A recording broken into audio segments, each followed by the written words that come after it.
അമേരിക്കയേക്കാൾ മുന്നിലാണ് കേരളത്തിലെ പൊതുജനാരോഗ്യമെന്ന് നമ്മൾ പറഞ്ഞാൽ അതിന്റെ താഴെ ലീഗും കോൺഗ്രസും RSSും വലതുപക്ഷത്ത് നിൽക്കുന്ന ഒരു കുറിപ്പിടും. പിന്നെന്തിനാണ് നിങ്ങളുടെ മുഖ്യൻ അമേരിക്കയിലേക്ക് പോയത്?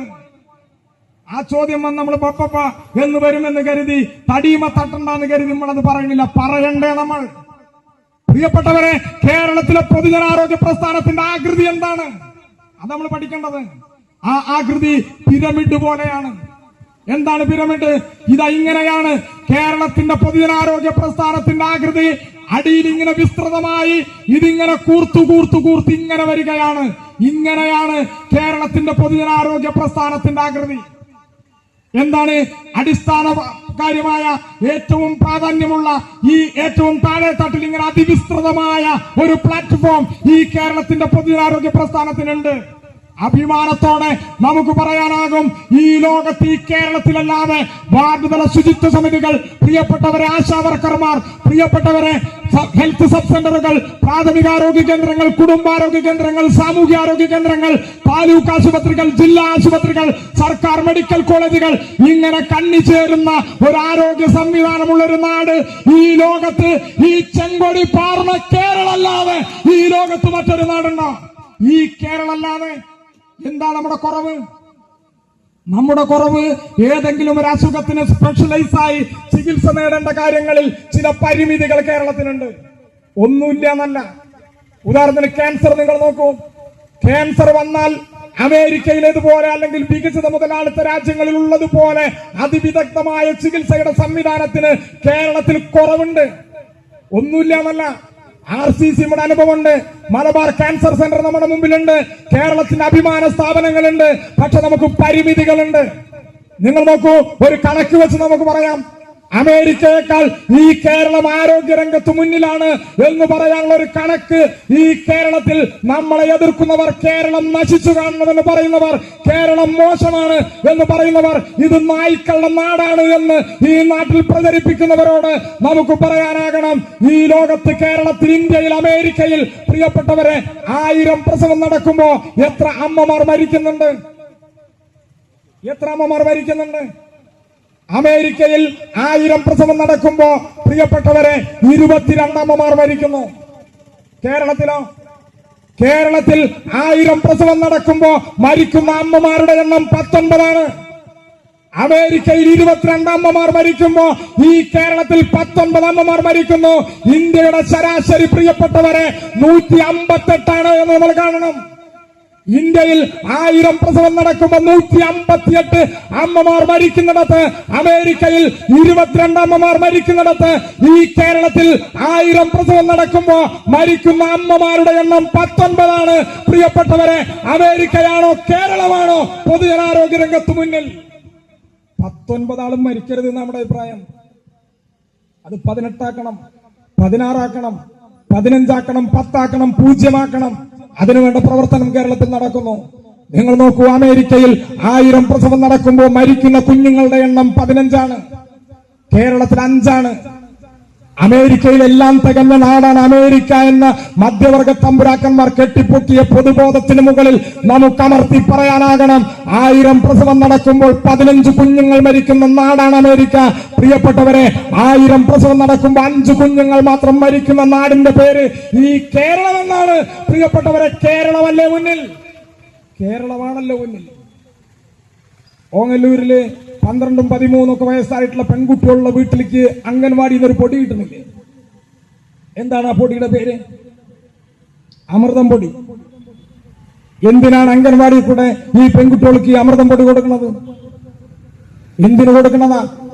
12, 13 വയസ്സായ ഋതുമതിയായ കൗമാരക്കാരുള്ള പെൺകുട്ടികളുടെ വീട്ടിലേക്ക് അമൃതം പൊടി കൊടുക്കുന്നത് ഈ പെൺകുട്ടികൾ 10, 15 കൊല്ലം കഴിഞ്ഞ് വിവാഹിതരായി പ്രസവിക്കുമ്പോ അന്ന് പ്രസവിക്കുന്ന കുഞ്ഞുങ്ങൾക്ക് പ്രിയപ്പെട്ടവരെ ഭാരക്കമ്മി ഉണ്ടാകരുത് എന്നൊരു കരുതലുണ്ടല്ലോ.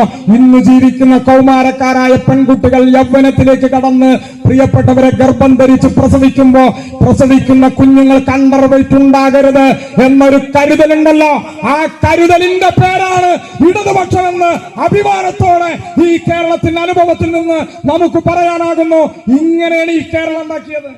ഇങ്ങനെ ഉണ്ടാക്കിയതാ ഈ കേരളം. ഓരോ കാര്യങ്ങളിലും കൃത്യമായി ഇടപെട്ട് നിലപാട് സ്വീകരിച്ച് കേരളത്തിലെ കോടാനുകോടി വരുന്ന സാധാരണ മനുഷ്യനെ ചേർത്ത് പിടിച്ച് കേരളത്തിലെ ഇടതുപക്ഷം സംവിധാനം ചെയ്ത ഒരു നാടിന്റെ യാത്രയിലാണ് ഈ കേരളം ഉണ്ടായത്. ഇപ്പൊ നമ്മൾ കഴിഞ്ഞ 9.5 കൊല്ലമായി കേരളത്തിൽ ഇടതുപക്ഷ ജനാധിപത്യ മുന്നണിയുടെ നേതൃത്വത്തിലുള്ള ഒരു ഭരണം ഈ കേരളത്തിൽ അധികാരത്തിൽ മുന്നോട്ട് പോകുന്നു. എന്തെല്ലാം പ്രചരണങ്ങൾ നമുക്കെതിരായി, നമ്മുടെ ഭരണത്തിനെതിരായി, ഇടതുപക്ഷത്തിനെതിരായി, നമ്മുടെ പാർട്ടിക്കെതിരായി, നമ്മുടെ നേതൃത്വത്തിനെതിരായി എന്തെല്ലാം പ്രചരണങ്ങളാണ് നമ്മുടെ നാട്ടിൽ ഇതിനോടകം നടന്നുപോയത്. ഇത് വിശദീകരിക്കാതെ പറ്റുമോ നമുക്ക്? നിങ്ങൾ നോക്കൂ, നമുക്കിടയിൽ ഈ സർക്കാർ വന്നതിന് ശേഷം ഇപ്പോഴില്ല, കുറച്ചു കാലം മുമ്പ്, ഒരു കൊല്ലം മുമ്പ് വരെ നമ്മുടെ നാട്ടിൽ നമുക്കിടയിൽ ഉൾപ്പെടെ ഉണ്ടായിരുന്ന ഒരു പ്രചരണമല്ലേ? എന്തായിരുന്നു ആ പ്രചരണം? പിണറായി വിജയന്റെ ആദ്യത്തെ ഗവൺമെന്റ് കുഴപ്പമില്ല, രണ്ടാമത്തെ ഗവൺമെന്റ് അത്രയ്ക്ക് പോരാ. നമ്മൾ പറഞ്ഞിട്ടില്ലേ, നമ്മുടെ ആളുകൾ ചർച്ച ചെയ്തിട്ടില്ലേ, ചായക്കടയിൽ പറഞ്ഞിട്ടില്ലേ, 4 ആൾ കൂടെ നിർത്തി പറഞ്ഞിട്ടില്ലേ, ശൈലജ ടീച്ചർ വളരെ ഗംഭീരാണ്, വീണ ജോർജ് അത്രയ്ക്ക് പോരാ എന്ന് നമ്മുടെ നാട്ടിൽ പറഞ്ഞിട്ടില്ലേ? പ്രിയപ്പെട്ടവരെ, തോമസ് ഐസക് കേമാണ്, KN ബാലഗോപാൽ മോശമാണ് നമ്മുടെ നാട്ടിൽ പറഞ്ഞിട്ടില്ലേ?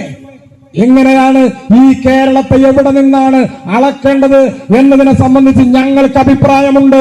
പ്രിയപ്പെട്ടവരെ, 2016 മുതൽ ഈ കേരളം കടന്നു വന്ന വഴി ഈ നാടൊന്ന് ആലോചിക്കണം. 2021 നല്ല കേരളം സഞ്ചരിച്ചു തുടങ്ങിയത്. ഇടതുപക്ഷത്തിന്റെ തുടർച്ചയായ ഭരണത്തിലേക്ക് ഈ കേരളം കടന്നു വന്ന 2016 ഈ കേരളം എന്തായിരുന്നുവെന്ന് പ്രിയപ്പെട്ടവരെ നമുക്ക് പറയാനാകണ്ടേ? 2016 ഏതായിരുന്നു കേരളം? അന്ന് 12 മണിക്കൂർ പവർ കട്ടും ലോഡ് ഷെഡിങ്ങുമുള്ള കേരളം, 18 മാസത്തെ പെൻഷൻ കുടിശ്ശികയായ കേരളം, ഓണപരീക്ഷയ്ക്കും ക്രിസ്തുമസ് പരീക്ഷയ്ക്കും പാഠപുസ്തകം കിട്ടാതെ ഫോട്ടോസ്റ്റാറ്റ് എടുത്ത് കുട്ടികൾ പഠിച്ച കേരളം. പ്രിയപ്പെട്ടവരെ, സരിതാ നായരും ശാലുമേനോനും ജോപ്പനും ജിക്കുമോനും സലീം രാജും അരയിൽ തുണിയില്ലാതെ ഈ മലയാളത്തെ അപമാനിച്ച കാലം.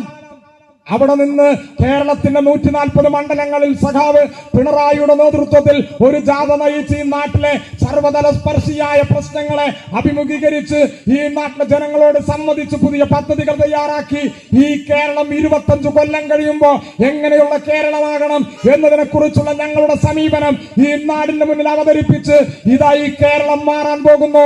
വികസിത ജനാധിപത്യ മതനിരപേക്ഷ പാതയിൽ ഇതാ ഈ കേരളം വികസിച്ചു മുന്നേറും എന്ന് ഈ നാടിന് ഉറപ്പ് നൽകി 2016 ഈ കേരളത്തിൽ ഇടതുപക്ഷം അധികാരത്തിൽ വന്നു.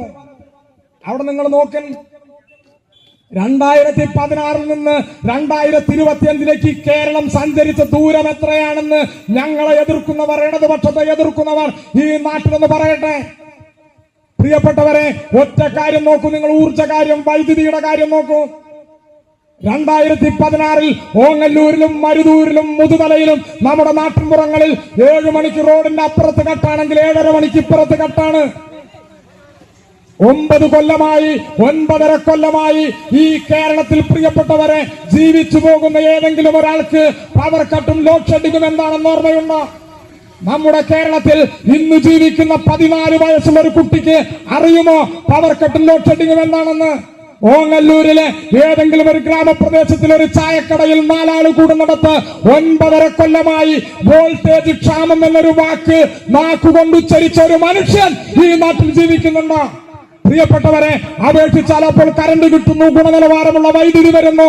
ഇന്ത്യയിൽ ഏറ്റവും കുറഞ്ഞ വിലയ്ക്ക് ഗാർഹിക ഉപഭോക്താക്കൾക്ക് വൈദ്യുതി വിതരണം ചെയ്യുന്ന നാടായി ഈ കേരളം അഭിമാനത്തോടെ നമ്മുടെ നാട്ടിൽ നിലയുറപ്പിച്ചു നിൽക്കുന്നു. 90 കൊല്ലം പത്ത കാര്യമല്ല, 9.5 കൊല്ലം പത്ത കാര്യ.